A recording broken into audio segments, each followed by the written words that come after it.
নমস্কার বন্ধুরা, কেমন আছেন সবাই? মমস কিচেনের আরেকটি নতুন রেসিপিতে আপনাদের সকলকে স্বাগত জানাই। আজকে আমি তৈরি করব আটা দিয়ে রুটি। এটি তৈরি করার জন্য আমি প্রথমেই নিয়ে নিচ্ছি একটি পাত্রে কিছুটা পরিমাণে উষ্ণ গরম জল। এবারে আমি তার মধ্যে দিয়ে দিচ্ছি কিছুটা পরিমাণে নুন আর তারপর চিনি। এবারে আমি এটিকে খুব ভালোভাবে মিশিয়ে নিচ্ছি গরম জলটির সাথে। এবারে আমি এটি সাইড করে রেখে দিলাম। এবারে আমি একটি পাত্রে নিয়ে নিচ্ছি 1 বাটি মতো আটা। তার মধ্যে সেই যে উষ্ণ গরম জলটা তৈরি করে রেখেছিলাম, যার মধ্যে নুন এবং চিনি মিশিয়ে রেখেছিলাম, সেটি দিয়ে দিচ্ছি এবং ভালোভাবে মেখে নিচ্ছি। এখানে আমি প্রথমেই বেশি পরিমাণে জল দিয়ে দেইনি, প্রথমে অল্প একটু পরিমাণে জল দিয়েছি। তো আমার এখানে একটু কম হয়েছিল, সেই জন্য আমি এখানে আবার আরেকটু পরিমাণে জল দিয়ে দিচ্ছি।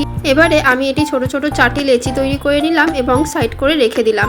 এবারে আমি একটি পাত্রে নিয়ে নিচ্ছি 2 চামচ মতো আটা এবং দিয়ে দিচ্ছি কিছুটা পরিমাণে সাদা তেল। এবার আমি এটির একটি মিশ্রণ তৈরি করে নিচ্ছি। এবারে আমি যে লেচিগুলো তৈরি করে রেখেছিলাম তার মধ্যে কিছুটা পরিমাণে সাদা তেল ওপর থেকে ছড়িয়ে নিয়ে তারপর আমি এটিকে খুব ভালোভাবে বেলে নিচ্ছি।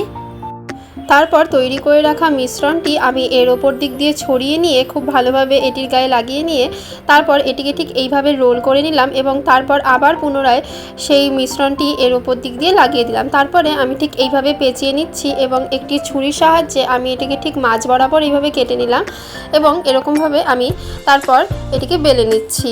তো আপনারা যেভাবে দেখতে পাচ্ছেন সেইভাবেই আপনারা ঠিক করে নেবেন। তো এখানে আমার বেলে নেওয়া হয়ে গেছে সবগুলো। এবারে আমি একটি তাওয়া নিয়ে নিচ্ছি এবং তার মধ্যে আমি এক এক করে রুটিগুলো ভেজে নিচ্ছি।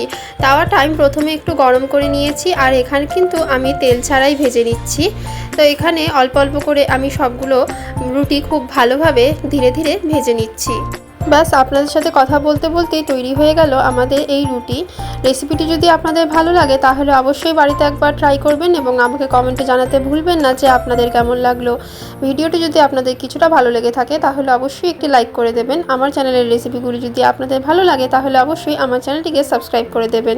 আজকের মতো এইটুকুই, দেখা হচ্ছে আবার পরবর্তী একটি নতুন রেসিপি নিয়ে মমস কিচেনের আরেকটি নতুন ভিডিওতে। সবাই সুস্থ থাকবেন, ভালো থাকবেন, দেখা হচ্ছে আবার কালকে। টাটা।